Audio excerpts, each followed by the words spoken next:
আমি পরিষ্কার ভাষায় সেদিন বলেছি, রাষ্ট্রযন্ত্রের গুরুত্বপূর্ণ জায়গা আমাকে ফোন করে যাওয়ার জন্য আমি কি বলতে চাই? আমি বলতে চাই ওই কথাটাই, এই দেশ আউলিয়া কেরামের দেশ, আউলিয়াদের মাধ্যমে এই দেশের মাটি ধন্য হয়েছে। এই মাটি সুন্নিদের মাটি, আর বাকি যারা আছে তারা হলো দখলদার। কথা বলেন ঠিক কিনা বলেন? এই দেশের 63-70% সুন্নিদেরকে মাইনাস ফর্মুলায় রেখে রাষ্ট্রযন্ত্র কোনো ধর্মীয় সিদ্ধান্ত নিতে পারবে না। কথা বলেন ঠিক কিনা বলেন? শতকরা 85% সুন্নি। আমরা যদি মনে করি এই মাধবপুর চুনারঘাট হবিগঞ্জের চাইদের একটা কলা গাছকে আমরা দাঁড় করাইয়া সংসদ পর্যন্ত পৌঁছাবো, এটা সুন্নিদের জন্য কোনো ব্যাপার না। কথা বলেন ঠিক কিনা? রাজি আছেন না নাই বলেন? সিদ্ধান্ত আপনাকে নিতে হবে, কারণ ওলি আল্লাহদের ভক্ত যারা, ওলি আল্লাহর বিরুদ্ধে যখন শত্রুতা শুরু হয়, সুন্নিদের বিরুদ্ধে যখন রাষ্ট্রযন্ত্রের ষড়যন্ত্র শুরু হয়, তখন আমরা বেঁচে থেকে লড়াই করতে হবে। দেয়ালে পিঠ থেকে গেছে, আমাদেরকে লড়াই করতে হবে। কথা বলেন ঠিক না ঠিক? আমাকে হামলা মামলা বহুত দিয়েছে।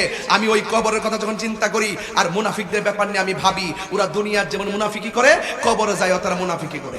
মাধবপুরের সবার উচিত যে এখানেই পড়াইতে হবে, কারণ এখানের ভিতরে সত্যিকার সুন্নি কারা হবে এবং প্রকৃত আহলুস সুন্নাত ওয়াল জামাতের কে, আহলুস সুন্নাত ওয়াল জামাতের সেই হৃদয়ে ধারণ করে, সেই ধারণ ক্ষমতা যদি আপনি নিতে চান, এই মাদ্রাসায় নিঃসন্দেহে আপনার সন্তানকে ভর্তি করাইতে পারেন।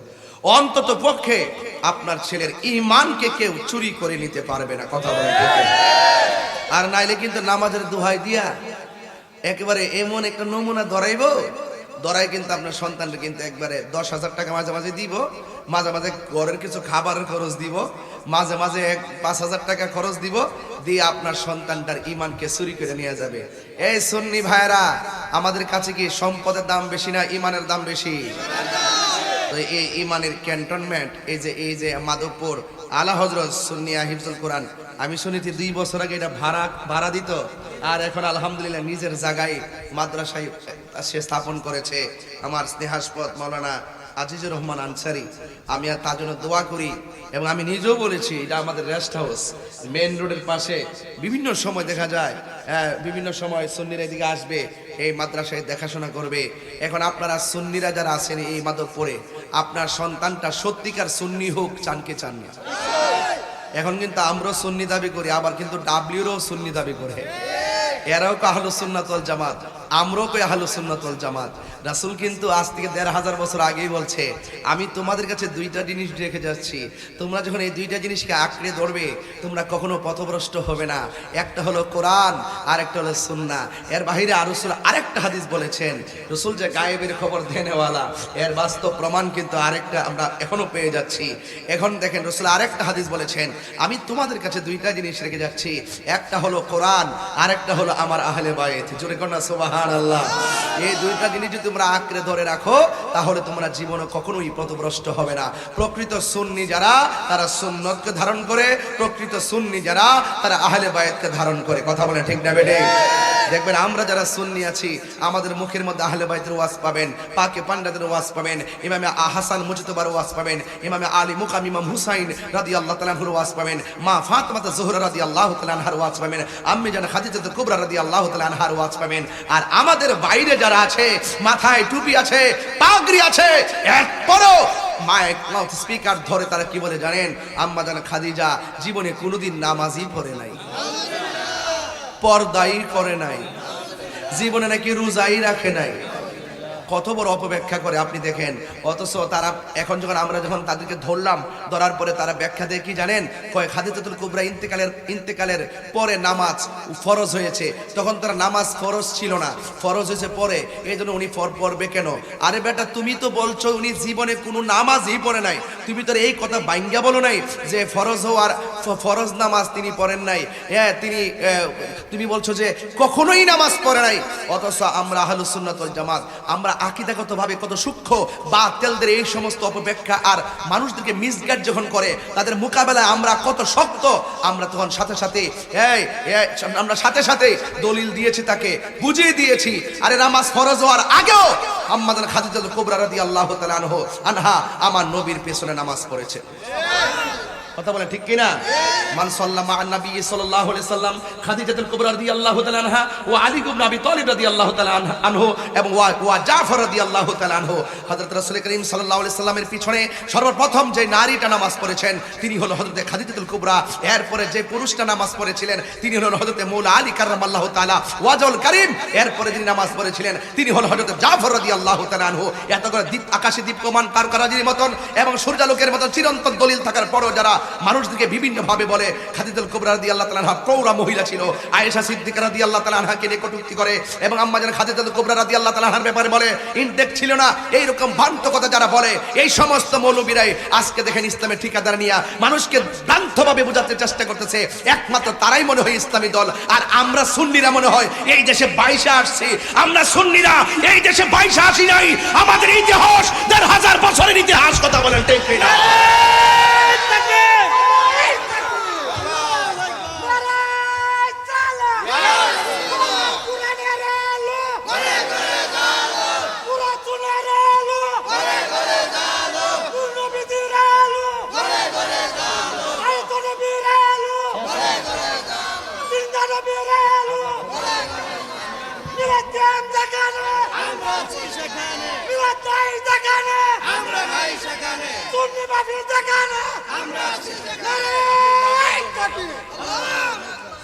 আবার যুবক ভাইরা, আবার কথা কি আপনারা রাজনৈতিক গন্ধ খুঁজতেছেন? আমি ইমানি চেতনায় দীপ্ত কণ্ঠে কথা বলছি, আপনাদেরকে সতর্ক করছি, সজাগ দৃষ্টি থাকতে বলছি। এই মাদ্রাসা আমাদের আকীদাকে ধরে রাখার জন্য একটি প্রাসঙ্গিক প্রতিষ্ঠান। এই প্রতিষ্ঠানে আপনার সন্তানকে দিতে হবে। আজকে আমি এসেছি, আমার সামনে যদি শ্রোতা না থাকেন আমাকে কেউ বক্তা বলবে না। মসজিদে যদি ইমাম সাহেবের পিছনে মুসল্লি না থাকে তাকে ইমাম বলবে না। ঠিক এমন ভাবে মাদ্রাসার সৌন্দর্য ছাত্র। কথা বলেন ঠিক কিনা? আজকে ওয়াদা করেন আমার একটা সন্তান এই মাদ্রাসায় দিব। আমি বলছি তো আপনাদেরকে, দেন এখানের মধ্যে যে আজকে দিনে আসছি না, আগামীতে দেখবেন ইনশাআল্লাহ আরো ভালো উলামায়ে কেরাম রাত্রে এই মাহফিলে আসবেন পবিত্র ঈদে মিলাদুন নবী সাল্লাল্লাহু আলাইহি ওয়াসাল্লামের মাঠে। কথা বলেন ঠিক না বেঠিক? তাহলে আপনারা সবাই কি খুশি হবেন না বেজার হবেন? আজকে দিনের বেলা অল্প দিনের নোটিশে মাঠে জায়গা নাই, এখনো তো মানুষ আসতেই আছে। জুহুর পরে মাইক ধরার কথা ছিল, সেখানে শিডিউল পরিবর্তন হয়ে আসরের পর হওয়ার পরেও তারা কেউ বাড়িতে যায় না। আমি তো বিশ্বাস করি অনেক মানুষ জুহুর নামাজের টাইমে খাবার না খেয়েই মাহফিলে চলে আসছে। কথা বলেন ঠিক না? এই জন্য এই মাদ্রাসাটা ধরে রাখার দরকার আছে না নাই? আমরা কি মুমিন না মুনাফিক? এই আওয়াজে মানে না জোরে মানে মুমিন না মুনাফিক? এই জন্য মুমিন হলে এই মাদ্রাসাটার প্রতি একটু দরদ রাখবেন। এখানে ঈমান আকীদা শুধুমাত্র কোরআন যে মুখস্থ করা হবে বিষয়টা এরকম নয়। এই মাদ্রাসার ভিতরে প্রথম শেখানো হবে আপনার ঈমান, ঈমানের পরে শেখানো হবে নৈতিক আমল। এই ঈমান আমলের পরিপূর্ণতাই আপনার জীবনে আপনার সন্তানের জীবন আলোকিত হবে। এই জন্য এই সন্তানকে মাদ্রাসায় পাঠাতে হবে। আমি 2টা ছাত্রের মাথায় পাগড়ি দিয়েছিলাম, আমার কাছে অনেক ভালো লেগেছে। আমি শুনেছি গতবারও তিনি এই মাদ্রাসা থেকে পাগড়ি পেয়েছে, এবারও 2টা সন্তান পাগড়ি পেয়েছে। আমাদের আজিজ রহমান আনসারী খুব যথার্থই বলেছেন, আজকে আপনাদের কাছে হয়তো অনেকের বিরক্তি লাগতে পারে, কিন্তু যে ছেলে 2টা হাফেজ হয়েছে এই ছেলে 2টার আব্বা আম্মার আজকে ঈদের দিন। কথা বলেন ঠিক না বেঠিক? আর আপনি তো আপনার সন্তানটারে বানাইতে পারেন নাই, আমি তো আমার সন্তানটারে বানাইতে পারি নাই। এই জন্য আমার সন্তানটাকে হাফেজ বানাইতে হবে। কোরআন, যেই হৃদয়ে কোরআন আছে সেই হৃদয় আলোকিত, যেই ঘরে কোরআন আছে সেই ঘর আলোকিত। এই জন্য কোরআন দিয়ে আমরা জীবন সাজাতে চাই, কোরআন দিয়ে আমরা ভুবন সাজাতে চাই। মানুষের মধ্যে এমন কিছু মানুষ আছে নামাজ পড়েও তারা জাহান্নামী, আবার মানুষের মধ্যে এমন কিছু মানুষ আছে নামাজ পড়ে তারা জান্নাতি। মানুষের মধ্যে এমন কিছু মানুষ আছে কবরে যাওয়ার পরে লাশ পচে যায়, আবার মানুষের মধ্যে এমন কিছু মানুষ আছে যাদের দেহের মধ্যে চুল পরিমাণ মাটি স্পর্শ করে না। কথা বলেন ঠিক কিনা? তাহলে আমাদেরকে মানুষ হতে হবে। সবার আগে কি হতে হবে? মানুষ হতে হবে, সত্যিকার মানুষ হতে হবে। এই জন্য এই কোরআনের মাদ্রাসায়, এই কোরআনের মাদ্রাসাটি এই সমাজের জন্য, এই এলাকার জন্য অত্যন্ত প্রাসঙ্গিক একটি মাদ্রাসা। এই মাদ্রাসায় শুধুমাত্র সন্তান নয়, আপনারা জানে মালে সহযোগিতা করবেন। আমি একটি হাদিস আপনাদের সামনে পড়ছি, আল্লাহর হাবিব সাল্লাল্লাহু আলাইহি ওয়াসাল্লাম থেকে। আন জাবির রাদিয়াল্লাহু তাআলা আনিন নবী সাল্লাল্লাহু আলাইহি ওয়াসাল্লাম, হযরত জাবির রাদিয়াল্লাহু তাআলা থেকে বর্ণিত, তিনি নবী করিম সাল্লাল্লাহু আলাইহি ওয়াসাল্লাম থেকে বর্ণনা করেছেন। তিনি বলেছেন, আল কুরআনু শাফিউন মুশাফফাউন, কোরআন হলো এমন একটি ধর্মগ্রন্থ যে এই কোরআনটা হাসরের মাঠে আপনার জন্য সুপারিশ করবে। ওয়া মাহিলুম মুসাদ্দাকুন, এই সত্য প্রচারে, সত্যকে প্রতিষ্ঠার ময়দানে এই কোরআন অত্যন্ত প্রতিবাদী কণ্ঠ। এই কোরআনের দলিল অত্যন্ত শক্তিশালী একটি অ্যাসেট। এই জন্য কোরআনকে হৃদয়ে ধারণ করতে হবে, কারণ এই কোরআনের দলিলের মাধ্যমে বাতিলদের অপশক্তি সব টুকরা টুকরা হয়ে যায়। কথা বলেন ঠিক না বেঠিক? এজন্য শুধু তাই নয়, মান জালাহু আমামাহু, যেই ব্যক্তি কোরআন কারীমকে সামনে রাখবে, কাদাহু ইলাল জান্নাতি, এই কোরআন আপনাকে জান্নাতের দিকে অগ্রসর করতে নিয়ে যাবে। শুধুমাত্র তাই নয়, ওয়ামান জালাহু খালাফাহু সাফাহু ইলান নার, যেই ব্যক্তি কোরআনকে অবজ্ঞা করবে, কোরআন থেকে সে পিছনে থাকবে, একটি কথা মনে রাখবেন, এই কোরআন আপনাকে ওই জাহান্নামের দিকে দেখিয়ে দিবে। কারণ এই কোরআন এমন একটি গ্রন্থ যে এই কোরআন দ্বারা মানুষের হৃদয় আলোকিত হয়। আবার কোরআন এমন একটি গ্রন্থ যে এই কোরআন তেলাওয়াত করলেও কণ্ঠের নিচে ঢুকে না। ঢুকবে কিভাবে? আপনার ইবাদত কবুলের পূর্ব শর্ত হলো হুব্বে রাসূল। কথা বলেন ঠিক না বেঠিক? এজন্য রাসূল পাকের কথাগুলো খুব দায়িত্বহীনভাবে আপনাকে মানতে হবে। হাসরের ময়দান যেদিন কায়েম হবে, ওই কঠিন মুসিবতে কিছু কিছু মানুষকে জাহান্নামের দিকে হাঁকিয়ে নেওয়া হবে। তখন ওই মুহূর্তে একটা গ্রন্থ এইভাবে দাঁড়িয়ে যাবে, এইভাবে দাঁড়িয়ে বলবে, আল্লাহ তাকে কোথায় নিচ্ছেন? কয় তার আমলের ত্রুটির কারণে সে জাহান্নামী বলে বিবেচিত হয়েছে। কয় কোরআন তখন ডাক দিয়ে বলবে, ও আল্লাহ, তোমার বান্দা তো সেই বান্দা যেই বান্দাটা রাতের অন্ধকারে আরামের ঘুমকে হারাম করে আমি কোরআনকে তেলাওয়াত করেছিল। আল্লাহ, আমি তোমার কাছে এই তেলাওয়াতকারীর জন্য একটু সুপারিশ করি। আল্লাহ গো, তুমি তাকে জান্নাত করে দাও। রাসূল করিম সাল্লাল্লাহু আলাইহি ওয়াসাল্লাম বলেন, ওই কঠিন মুসিবতে রমাদানুল মুবারকে যারা কোরআন তেলাওয়াত বেশি বেশি করবে এবং কোরআনকে যারা হৃদয়ে ধারণ করবে, ওই কোরআনের সুপারিশে আল্লাহ পাক তেলাওয়াতকারীকে জান্নাত দিয়ে দিবেন। তাহলে এই কোরআন আমরা তেলাওয়াত করতে চাই কি চাই না? এই জন্য কোরআন হেফাজতের দায়িত্ব কার? আল্লাহ রাব্বুল আলামিন বলছেন, ইন্না নাহনু নাযালনা যিকরা ওয়া ইন্না লাহু লাহাফিজুন, নিশ্চয়ই আমি কোরআনকে নাজিল করেছি, এই কোরআনকে হেফাজতের দায়িত্ব একমাত্র আমি আল্লাহর। মান লাউ আনসালনা হাযাল কুরআনা আলা জাবালিন রাআইতাহু খাশিআন মুতাসাদ্দিআন মিন খাশিয়াতিল্লাহ ওয়া তিলকাল আমসালু নাদরিবুহা লিন-নাসি লাআল্লাহুম ইয়াতাফাক্কারুন। আল্লাহ রাব্বুল আলামিন কোরআন এত পাওয়ারফুল, যেটা পাথর পাহাড় নিতে রাজি হয় না, থরথর করে কম্পন সৃষ্টি হয়েছিল। সেই কোরআনটি সুদীর্ঘ 23 বছরে 60টি পদ্ধতির মাধ্যমে যার সিনার মধ্যে ঢেলে দিয়েছিলেন, তিনি হলো রাহমাতুল লিল আলামিন। সেই কোরআন আমরা তেলাওয়াত চাই কি চাই না? আধার ঘরে আপনি যখন যাবেন, আমি কথা বলছি একটু বেশি, আপনারা রাগ করবেন না। এই কথাগুলো আমি সুর দিয়ে বললে আমার 40 মিনিট সময় লাগবে। এই জন্য আমি মুখে মুখে বলতেছি যেন অনেকগুলো কথা হয়ে যায়, অন্তত কথার মেসেজটা যেন আপনারা পেয়ে যান। এই জন্য আমি বলছি, তারপরে একটু বলছি, বোঝার জন্য বলছি। আপনি যখন কবরে যাবেন, আপনার ডান পাশ দিয়ে একটা আলো জ্বলবে। জিজ্ঞেস করবেন, তুমি কে?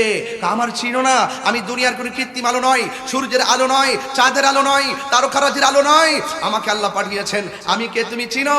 আমি হইলাম তোমার দুনিয়ার কোরআন তেলাওয়াত।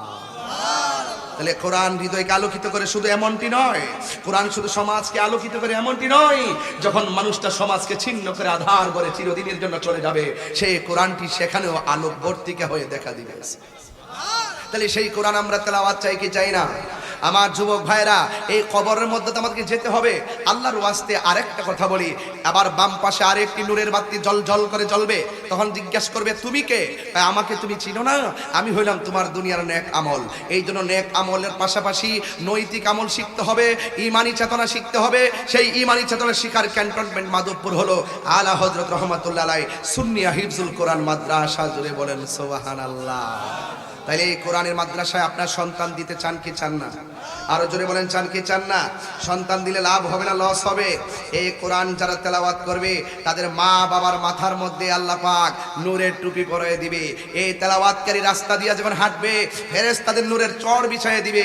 এই তেলাওয়াতকারী আর তালেবুল ইলম যখন কবরস্থানের পাশে দিয়ে হাঁটবে, আল্লাহ রাব্বুল আলামিন তাদের উসিলায় ওই কবরের ভিতরে রহমতের বাড়ি ধারা নাজিল করবেন। জোরে বলেন সুবহানাল্লাহ।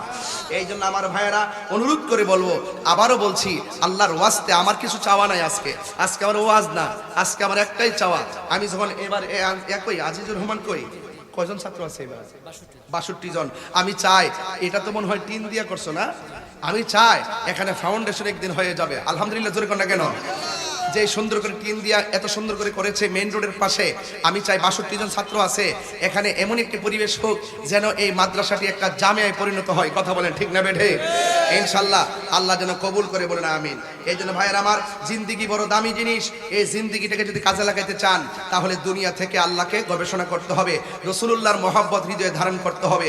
আমরা নবীর মহব্বত চাই কি চাই না? সময়টা অনেক অল্প, এরপর আবার বলি, আল্লাহ রাসূলের মহব্বত হৃদয়ে যত বেশি রাখবেন, আপনার হায়াতে বরকত হবে, আপনার কর্মে বরকত হবে, আপনার রিজিকে বরকত হবে, আপনার কবরে জিন্দেগিতে বরকত হবে, হাসরের ময়দানে বরকত হবে।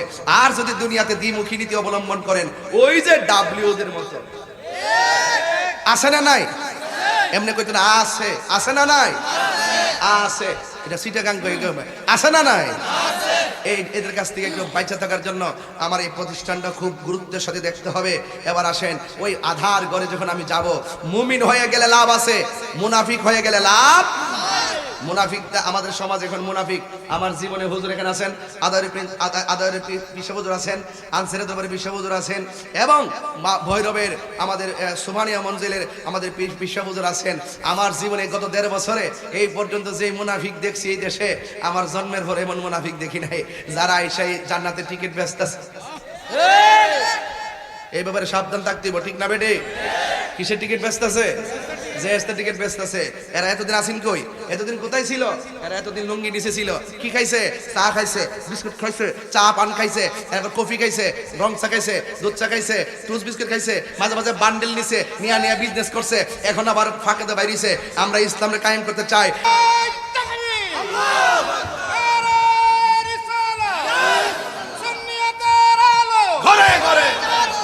আল্লাহু আকবার জোরে বলেন। এই জন্য তাদের খপ্পর থেকে আপনি বাঁচতে হবে, আপনার সন্তান বাঁচতে হবে। কার সঙ্গে আপনার সন্তান যাচ্ছে, কোন মিছিলে যাচ্ছে, কোন মিটিং এ যাচ্ছে, আপনাকে খেয়াল রাখতে হবে। কথা বলেন ঠিক না বেঠিক? এবার আমরা সুন্নিরা এই যে আলা হযরত সুন্নি হাফিজে মাদ্রাসা কেন করছি? এই জন্য করছি মাজার সুরক্ষার জন্য। কথা বলেন ঠিক কিনা? এই মাদ্রাসা কেন করছি? একমাত্র সঠিক আকীদা চর্চা এই বাংলাদেশে বুলন্দ করার জন্য। কথা বলেন ঠিক কিনা? এই মাদ্রাসা কেন করছি? যেন বহির্বিশ্বের যেন বদ আকীদাধারীরা এই দেশের মানুষের ঈমানকে যেন লুণ্ঠন করতে না পারে, সেই জন্য এই মাদ্রাসা করা হয়েছে। কথা বলেন ঠিক না বেঠিক? এই জন্য সুন্নিরা আজকে হাতে হাত রাখতে হবে। জীবনে ডানে বামে বহুত গেছেন, এবার হাতে হাত রাখেন। অন্তত পক্ষে আমি মাধবপুর চুনারুঘাটে 22 বছর ধরে ওয়াজ করি, কোনোদিন জবানের খেলাপ করি নাই, কোনোদিন কোনো মাহফিল ক্যান্সেল করি নাই, কোনোদিন আপনাদের মনে কষ্ট দেয় নাই। আমি পরিষ্কার ভাষায় বলবো, যখন আমার 90টা মাজারে আক্রমণ করেছে, যখন মসজিদের ইমাম রইসুদ্দিনকে যখন নির্মমভাবে মব ভায়োলেন্সের মাধ্যমে দিবালোকের ন্যায় একদম তাকে হত্যা করা হয়েছে, সে মৃত্যুর আগে পানি চেয়েছিল, তাকে পানিটা পর্যন্ত দেওয়া হয় নাই। ওই আসামিরা দিব্যি ঘুরে বেড়াচ্ছে। আমরা বিচার পাই নাই, আমরা বিচার পাই নাই শহীদুল ইসলাম ফারুকীর হত্যাকারীদের, আমরা বিচার পাই নাই খাজা বাকি বিল্লাহ গুম হয়ে গেল সেই গুমকারীদের। এই জন্য সুন্নিরা আর ঘুমিয়ে থাকলে চলবে না। অন্তত পক্ষে 365 দিনের ভিতরে 364 দিন আমি আপনাকে সময় দিলাম, কিন্তু আমার একটা কথা তো আপনারা মানবেন, আমার একটা কথা তো আপনারা মানবেন। যদি নবীর জন্য যদি আমাদেরকে ভালোবেসে থাকেন, আর আমরা যদি নবীর জন্য আপনাকে ভালোবেসে থাকি, এবারের সামনের একটা দিন আমাকে দিবেন। সেই দিনটা হলো সারা বাংলাদেশের সুন্নিদের কাছে আমার একটাই চাওয়া থাকবে, এবার নিয়ত করবেন সুন্নি হয়ে লড়ব। কারা কারা রাজি আছেন হাত তুলে দেখাবেন ইনশাআল্লাহ।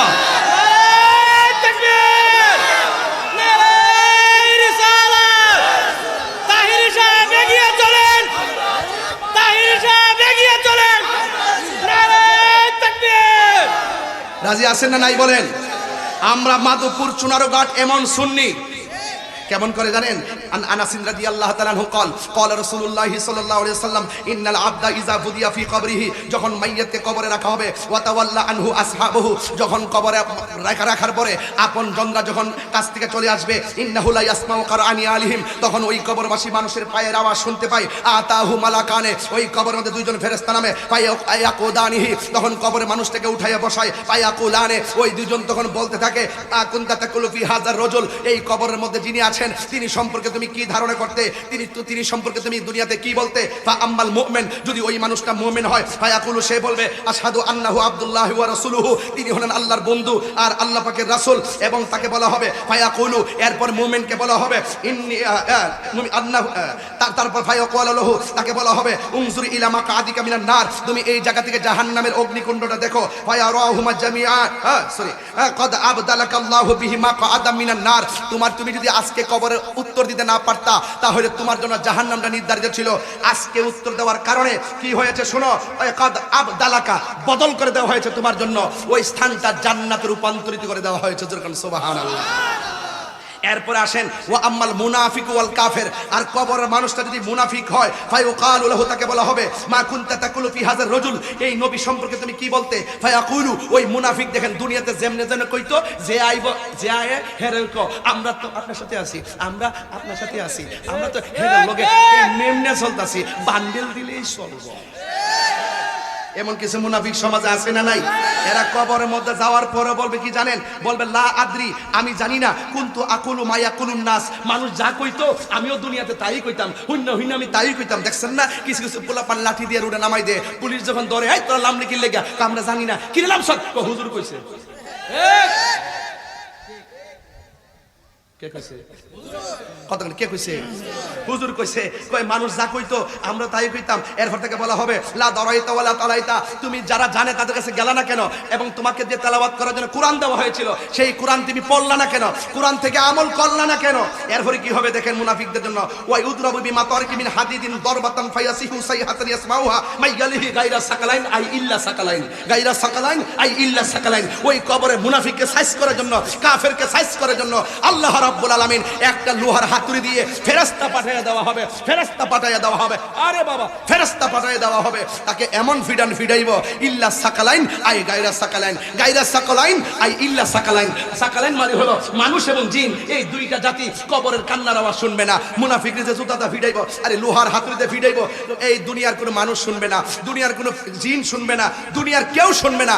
কে শুনবে? কই জীবজন্তু পশু পাখি তারা শুনবে। কই মানুষ শুনবে না কেন? এই জন্য শুনবে না, ওয়ামা খালাকতুল জিন্না ওয়াল ইনসা ইল্লা লিয়াবুদুন, মানুষ এবং জিন জাতিকে সৃষ্টি করা হয়েছে আল্লাহর ইবাদত করার জন্য। এই জন্য মানুষের হিসাব হবে, জিনের হিসাব হবে, মানুষের বিচার হবে, জিনের বিচার হবে। এই জন্য কবরে গেলে ইমানদারের জন্য আল্লাহ পাক জান্নাতের গালিচা বিছাইয়া দিবে, আর মুনাফিকদের জন্য কিসের বাড়ি? ডান্ডার বাড়ি। কিসের বাড়ি? এই ডান্ডার বাড়ি অপেক্ষা করতেছে। একটু অপেক্ষা করো। যেদিন বলছি যে আল্লাহর ওলির মাজার যখন ধরছো তখনই বইলে ফেলেছি, যখন আল্লাহর ওলির মাজার ভাঙছো তখন আমি বলছি যে আসমান থেকে এমন একটা খুদাই গজব আইব, টেরো হইবা না, টেরো হইবা না, আবাবিল মতন লাইমা যাবো। কথা কোন ঠিক যাবে? ঠিক যাবে? এই জন্য সুন্নিরা কি দুই না এক? কারা কারা এক হাত তোলেন? সুন্নিরা কি দুই না এক? আরো ধরেন, সুন্নিরা কি দুই না এক? দুই হাত সোজা করেন, দুই হাত সোজা করেন। এই ফাগলা রাখ। সুন্নিরা কি দুই না এক? এই আওয়াজ হবে না, জোরে বলতে হবে। সুন্নিরা কি দুই না এক? পীর মাশায়েখরা কি দুই না এক? আমরা রাজনৈতিক ভাবে বৃহত্তর সুন্নি জোট কি দুই না এক? তাহলে এক যদি হয় একসাথে থাকবেন, কাহারও ক্ষতি হবে না। আর যদি আলাদা আলাদা থাকেন তাইলে সবাই ক্ষতিগ্রস্ত হবেন। আমরা এক থাকতে চাই। কথা কোন ঠিক না বেঠে? ওয়া আতাসিমু বিহাবলিল্লাহি জামিআ ওয়ালা তাফাররাকু, খবরদার পৃথক হওয়া যাবে না। কথা বলেন ঠিক কিনা? এই লড়াই অস্তিত্বের লড়াই। কথা বলেন ঠিক কিনা? এই জন্য আপনাদের কাছে আমার অনুরোধ থাকবে, এই যে মাদ্রাসার জন্য আমি কিন্তু এই কথাগুলো সুর দিয়া বললে গজল টজল গাইতাম, আমার অনেক সময় চলে যেত। এই জন্য আমি যেমন সময় তেমন ভাষায় কথা বলি। এটা আমার একটা নীতি আছে। এই মাহফিলটার জন্য, এই মাদ্রাসাটার জন্য কিছু জিনিস লাগবে। এই জিনিসগুলো আপনার দেওয়ার মাধ্যমে প্রমাণ করব যে আসলে আপনারা মাদ্রাসাটাকে মহব্বত করেন। এক নম্বর, সামনে গরম আইতাছে, ঠিক কিনা? এক ঠিক বলে এ দেশ হই না, এক ঠিক বলে গরম বলে আইতাছে, এক ঠিক বেহুটা কি রে কইতাই সত্যি। হে লন্ডন থেকে আইছে আবার যাইব। এই মাদ্রাসার কার্পেট লাগবো। কি লাগবো? আপনার সন্তানটা নিচে মাটিতে ঘুমাক, এটাকে আপনি চাইবেন? আপনার সন্তানটা ফ্লোরিং এ থাকুক রাত্রেবেলা, এটাকে চাইবেন? একটা কার্পেট হলে কি মোটামুটি চলে না? এখানে কার্পেট কিনতে লাগবে 25,000 টাকা। ঠিক আছে? এই 25,000 টাকা অন্তত কার্পেটটা আমি তুলে দেওয়ার চেষ্টা করবো আজকে। এই 25,000 টাকা তোলা আমার জন্য কোনো ব্যাপারই না, যদি আপনারা দেন।